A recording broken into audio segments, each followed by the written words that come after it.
Pour tous les joueurs évoluant en district régional U17 et U19 NAS et en N3, je peux vous mettre en place dès maintenant un staff de 4 coachs de haut niveau pour vous permettre de percer au plus vite. Dans l'académie NE, tu auras accès à Marc, ton coach analyse tactique, à Nico, ton préparateur mental, à Anto, ton nutritionniste et à moi-même pour ton plan de carrière et pour ton entraînement. J'ai regroupé les meilleures méthodes du centre de formation du TFC par lequel je suis passé et des joueurs professionnels que j'ai accompagnés depuis 2016. Maintenant, pour tous ceux qui ont conscience qu'une carrière c'est court et que d'investir en soi avec l'encadrement d'un staff professionnel est une chose importante, vous avez ci-dessous accès au calendrier pour réserver vos entretiens de sélection pour accéder à l'académie NE. Nous prenons que 20 joueurs par mois pour garder notre qualité et pour tous les bosseurs, ça se passe ci-dessous. Hâte de vous compter parmi nous pour le futur et je vous dis à très vite. Salut la team NE, j'espère que vous allez bien. Aujourd'hui, on va aborder un sujet très intéressant qui, selon moi, est la vidéo la plus va être la vidéo la plus intéressante de la chaîne du point de vue j'aime pas utiliser ce mot, mais on va dire ça, mindset, sur l'avenir de votre carrière, qu'elle soit sur ou en dehors du terrain. On va voir ensemble quels sont les prix à payer pour devenir un footballeur professionnel et combien on va te payer pour ça. Aujourd'hui, dans la vie, il y a deux types de personnes. On ne peut pas diviser ça en charbonneurs et non charbonneurs. Dans la vie, aujourd'hui, il y a ceux qui prennent des risques et ceux qui n'en prennent pas. D'ailleurs, la citation d'un grand philosophe et d'un grand homme dans l'histoire de la France, Mohamed Eni, disait que, et il le dit toujours, vous ne prenez jamais aucun risque dans votre vie et vous vous étonnez que vous avez une vie de merde. Et dans le fond, il a raison. Dans la vie, pour avoir un résultat, il faut voir à quel point tu es prêt à prendre un risque et à quel point tu es prêt à chuter ou payer le prix pour ça. Et dans la vie, on a deux types de footballeurs. Il y a le footballeur professionnel, voilà, qui a 30, 40, 50 000 euros par mois, et tu as Mbappé, tu as Cristiano, tu as les joueurs de football qui ont une compétence hors du commun, une compétence très recherchée, une compétence qui est très bien payée. Je m'explique. Les scouts de tous les différents clubs professionnels du monde ont analysé la Terre entière, le globe, la planète Terre, et ils n'ont pas trouvé de meilleur joueur en tant qu'attaquant ou ailier que Kylian Mbappé. Donc, Kylian Mbappé est payé pour ça. Dans la vie, c'est très simple. À un moment donné, tu vas devoir payer le prix fort pour avoir une compétence qui sera payée très cher, donc une compétence sur le marché qui est rare. Je m'explique. Si on prend l'exemple des mécaniciens, on va avoir deux types de mécaniciens. Celui qui va travailler chez Speedy, qui sera payé 1008, peut-être 2000 avec l'ancienneté. Et ce mec-là sait changer une roue, voilà, il sait faire le job. Mais un mécanicien chez Mercedes, chez Ferrari ou encore chez Red Bull, Verstappen, c'est Honda le constructeur automobile, ce constructeur-là demande aux mécaniciens d'avoir la meilleure ingénierie possible pour changer une roue. Bien évidemment, c'est un travail d'équipe, mais pour changer une roue en 2 secondes 5 au stand, quand la monoplace passe à ce moment-là. Travail d'équipe de vitesse, de performance. Et on ne va pas payer la même chose, ce mécanicien, que celui qui travaille chez Speedy. Parce qu'à un moment donné, il y a des compétences recherchées et le mécanicien qui est chez Speedy et celui qui est dans la Formule 1 n'ont pas travaillé de la même manière et n'ont pas payé le prix de la même manière. On prend un autre exemple. Un métier précaire comme caissier. La barrière à l'entrée pour être un caissier, c'est quoi? C'est déposer ton CV. Voilà. C'est un métier que personne ne veut faire, mais si tu veux un job d'été ou gagner ta vie ou bref, t'es caissier. T'es payé, voilà, on sait tous combien t'es payé. Mais pourquoi? Parce qu'un caissier n'a pas un bagage de compétences très élevé qui vaut cher. Parce que la demande, l'offre, voilà. Le caissier, pour être caissier, il faut déposer son CV. Rien de plus. Et après, il a son choix, etc. Par contre, si on veut un attaquant de très haut niveau, là, on va regarder. Ah, lui, il est très bon. Ok, mais lui, il faut le payer cher. Tu veux un très bon préparateur physique ou tu veux le numéro 1 dans la préparation mentale, tu regardes, c'est 2000 euros les 3 mois ou c'est X euros. Il faut le payer cher. Pourquoi? Parce qu'il va t'apporter des conseils. Le ROI, le retour sur investissement, sera très grand. Pourquoi les footballeurs pros viennent me voir en séance pour des stages rapides? Antoine, il vient pas me voir pour être plus explosif. Il vient pas me voir pour améliorer ses centres. Non, il sait le faire ça. Il vient me voir pour être meilleur globalement parce que derrière, chaque minute de jeu, chaque match joué, il se rapproche de l'Europa League, de la Ligue des Champions. Donc il vient me voir, il me paye X euros pour tripler, quadrupler ou faire x10 sur son salaire tous les mois. Et c'est exactement pareil et c'est cette mentalité que tu dois avoir. Aujourd'hui, en tant que footballeur, tu as deux types de footballeurs. Tu as celui qui va se branler la nouille devant TikTok tous les soirs et si tu as un temps d'écran supérieur à 4 heures, sur la journée, et que tu me dis que tu n'as pas le temps de t'entraîner, tu n'es pas aligné avec tes priorités. Tu es sur un mauvais chemin. Oui, mais tu es un peu dans l'extrême, etc. Ok. Dans ce cas-là, tu ne veux pas devenir footballeur professionnel. Et c'est ok. On est totalement ok avec ça avec l'équipe. Tout le monde est ok avec ça. Mais ne le crie pas sur tous les toits. Parce que si je veux atteindre un objectif X, je dois travailler X. C'est-à-dire, la bouteille, elle est vide, celle-ci. Je prends cette bouteille. L'objectif final de cette bouteille, c'est être pro. Est-ce que l'action que je fais ici, elle est complètement alignée avec le bouchon, le bout de la bouteille? Oui, ok, je suis sur le bon chemin. Et qu'est-ce que ça demande à la base pour aller jusqu'au bouchon, donc devenir footballeur professionnel? Ça demande du boulot. Mais on n'a pas tous la même notion du mot travail. Et c'est là où, dans cette vidéo, on va insister sur ce point.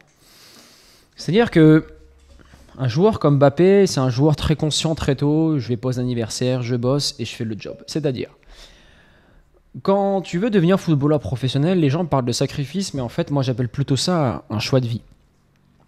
Pour aller en Pôle Espoir, au Girondins de Bordeaux, ou encore pour être passé par un club pro pendant plus de 3 ans par le TFC, de mes 16 ans à mes 19 ans, enfin de mes 15 ans à mes 18 ans, parfois je faisais pas Noël, j'allais pratiquement à aucun anniversaire tous les mercredis après-midi parce que je bossais. Au niveau des filles, j'ai un peu mis ça de côté. Au niveau du développement, et là c'est une erreur de ma part, au niveau du développement humain, j'ai un peu mis ça de côté. J'ai pensé vraiment que football.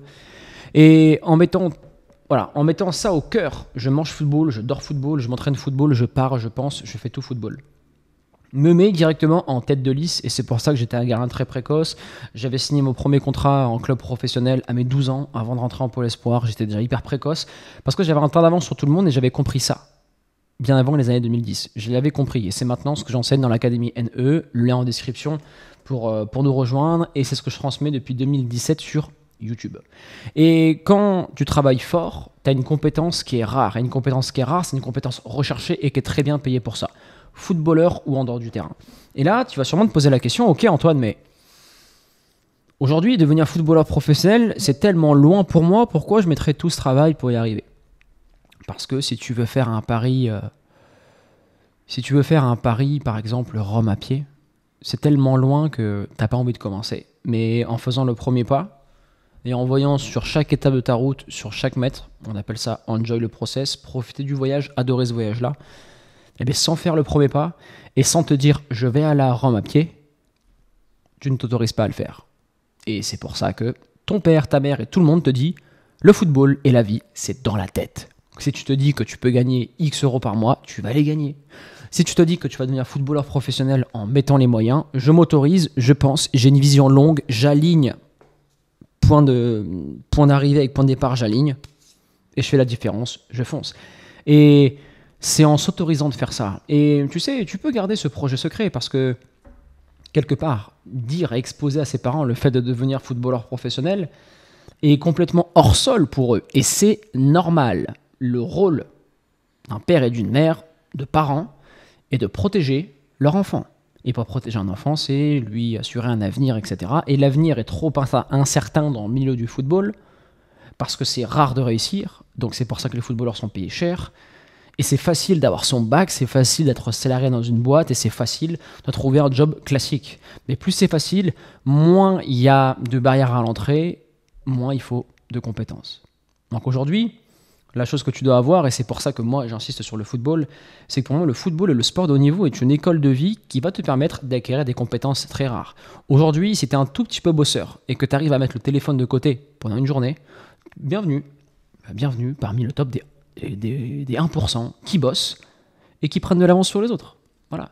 Et pourquoi depuis 2017 j'ai pas lâché Natural Evolution? Pourquoi c'est une chaîne qui se développe? Et côté business, pourquoi ça cartonne autant? Parce que j'ai les compétences pour ça, j'ai travaillé dur en club, j'ai le background, j'ai la crédibilité, je me forme aussi tous les jours, j'ai investi en moi pour être meilleur en prépa physique, prépa mentale. J'ai d'ailleurs recruté les meilleurs dans l'académie pour apporter encore plus de suivi et de valeur aux joueurs. Mais surtout parce que sur le terrain, j'étais le premier arrivé, dernier parti, je bossais comme un dingue. Et on est sur le terrain comme on est dans la vie, et on est dans la vie comme on est sur le terrain. Et toutes les compétences que tu vas acquérir de travail, d'abnégation, dans le sport de haut niveau, dans le football, tu les retrouveras dans la vie de tous les jours. Si tu regardes un peu toutes les personnes qui sont dans la vie de tous les jours, dans le business, ce sont des branleurs la plupart. Ce sont des paresseux, des feignasses. Les gens ne bossent pas. Et en faisant un tout petit peu plus, c'est comme ça que tu auras de très grands résultats. Aujourd'hui, les gens sont très bons pour se plaindre. Les gens sont très bons pour pointer du doigt X ou Y personne, pour rejeter la responsabilité sur autrui, alors que le problème vient de soi. Aussi simple que ça. Et dans les compétences que tu vas acquérir sur le terrain, si on fait par exemple un parallèle, regarde le pourcentage de réussite dans une entreprise, salarié ou indépendant, de tout ancien sportif de haut niveau. L'ancien sportif de haut niveau est drivé par la compétition, est drivé par le fait de réussir. Lui, il a connu des levées très tôt. On retrouve ça aussi chez les anciens militaires force spéciales. Dès qu'ils se mettent dans le business ou dans un sport, to the moon, ça explose. Parce que tout secret de réussite tient à deux choses. La valeur de la compétence, être compétent, et la discipline. Dans la vie, il ne faut pas être intelligent, il ne faut pas être le meilleur ou peu importe. Il faut avoir une compétence. Parfois, tu peux avoir une compétence qui est moindre qu'une autre, mais ton travail, ta persévérance, ta disponibilité font que sur le long terme, tu vas rapporter plus en termes de productivité ou autre. Un exemple, Ryan Cherky.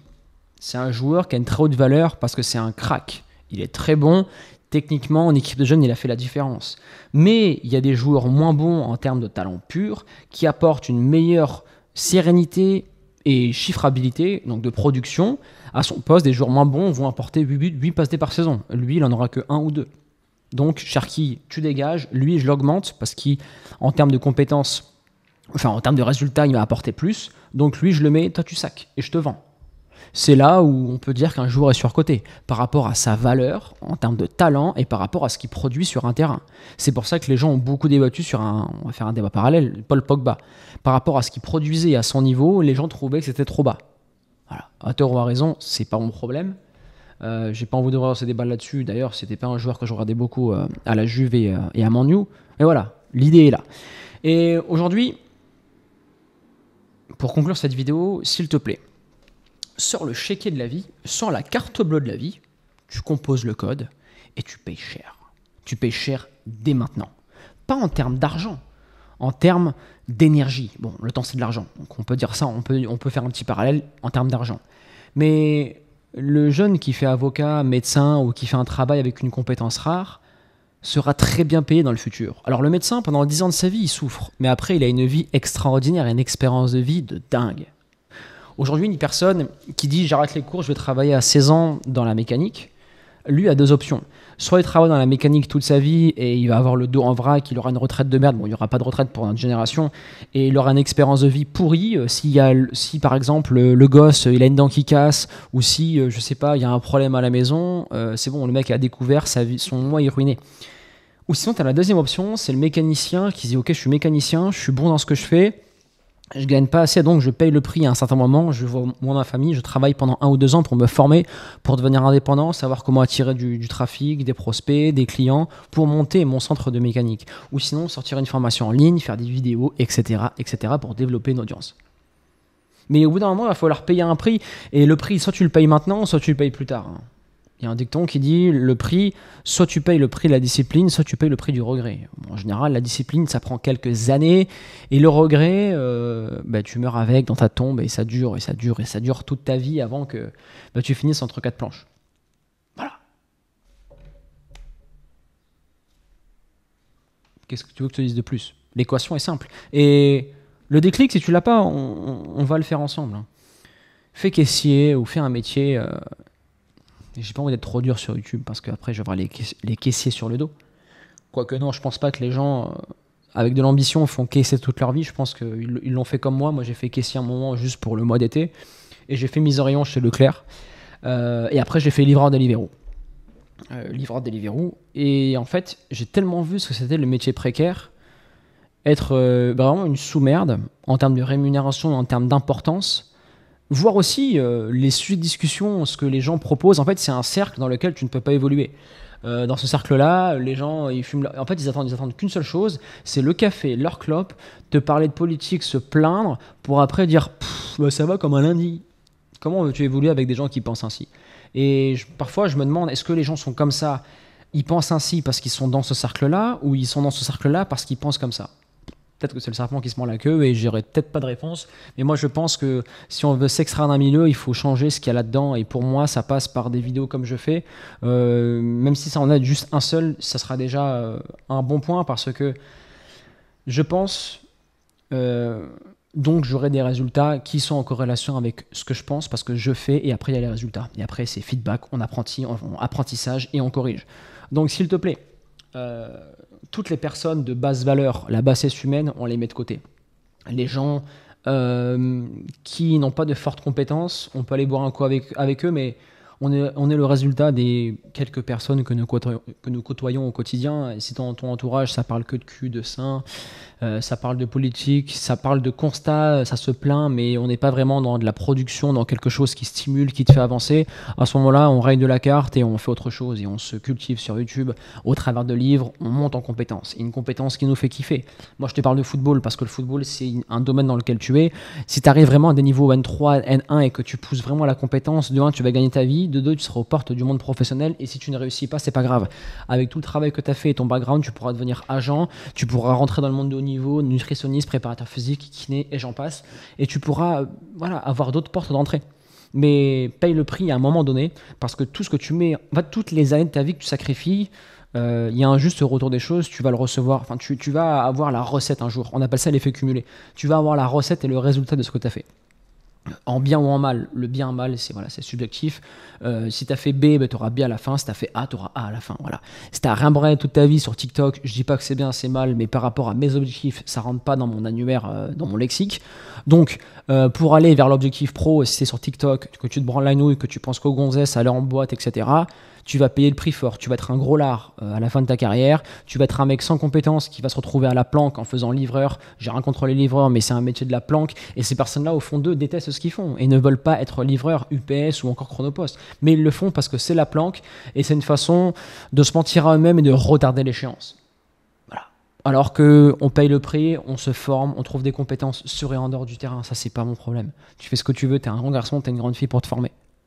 Mais à un moment donné, voilà, le prix est fort. Un exemple, si tu veux, par exemple, quand on regarde l'industrie dans les avions de ligne, les mécaniciens, je reprends l'exemple des mécaniciens, mais ceux qui sont extrêmement bien formés sur les jets privés pour changer quelques petits paramètres sont extrêmement mieux payés que des personnes qui sont les mécaniciens sur Air France sur une ligne, sur ligne courrier court Bordeaux-Paris. Mais si on va sur du Falcon, si on va sur du jet privé, là, les mécaniciens sont rares et on paye très cher pour ça, pour avoir ce changement-là. Et aussi, on parle à un autre cœur de marché. Mais tout ça pour vous dire que quand vous réfléchissez à votre avenir, déjà, il faut avoir la base du travail de l'abnégation. Vous allez l'acquérir dans la vie et dans le football, premièrement. Deuxième chose, soit ça devient pro, à 0,1% voire 1%. Et si ça passe pas pro, je regarde le domaine de ma vie qui me fait vraiment kiffer, sur lequel je pourrais me lever tous les matins sans tirer la gueule, qui est bien payé, parce qu'être bien payé derrière, faut savoir un truc, c'est que plus t'es bien payé, moins tu bosses. Si tu poses une question au mec de grands groupes qui a entre 5 et 10 000 euros par mois, ils en branlent pas une. Par contre, le caissier, par contre, le maçon, par contre, les métiers indépendants ou les métiers précaires, ils charbonnent grave. Encore une fois, tu as le ticket de caisse à tes 35, 40, 50 ans, voire en fin de vie. Mais le prix, il a payé maintenant. Maintenant, c'est à toi de voir. Soit tu veux devenir le Mbappé du football ou en dehors, mais il faut travailler dur dès maintenant, il faut connaître sa zone de génie, son poste, ses compétences, etc. Tu bosses, tu payes le prix et tu auras tes résultats plus tard. Alors oui, tu prendras un gros risque, et les gens te diront tu es con, tu es fou, ça ne marchera pas. C'est ok avec ça. Ou soit, tu fais partie d'une masse qui va dire moi, je prends pas de risque, je joue sécure, mais quand tu joues sécure, plat du pied, quand tu joues sécure, passe de contournement, plat du pied, je ne crée pas d'occasion, je ne crée pas de déséquilibre. Donc derrière, il n'y aura pas de but. Et pour mettre des buts dans la vie, il faut prendre des risques. Et il ne faut pas avoir peur de tomber. Je me tombe, je me relève, c'est pas la fin du monde. Okay, tu ne vas pas mourir parce que tu as raté quelque chose. Sur ou en dehors du terrain. Quand tu comprends ça, bien évidemment, parfois, il faut mesurer les risques. Mais grand risque, gros résultat ou grosse chute. À toi de voir le prix que tu es prêt à payer en termes de temps, d'énergie pour devenir une personne avec une compétence de haute valeur du point de vue professionnel. Footballistiquement, ou dans des métiers autres que le football. Voilà, c'était ma vidéo du jour. Elle dure un peu plus de 20 minutes. Donc voilà la team. Dites-moi en commentaire vos ressentis, vos retours. Et payez le prix maintenant, charbonnez fort. Et si vous avez le cul sur votre chaise ou devant votre ordi que vous avez rien branlé aujourd'hui, levez-vous, enfilez les crampons et les tennis et allez vous entraîner. Ok ? Allez la team, je vous laisse là. Et on ne change pas une phrase qui fonctionne, une équipe qui gagne. Persévérance et motivation et on avance ensemble.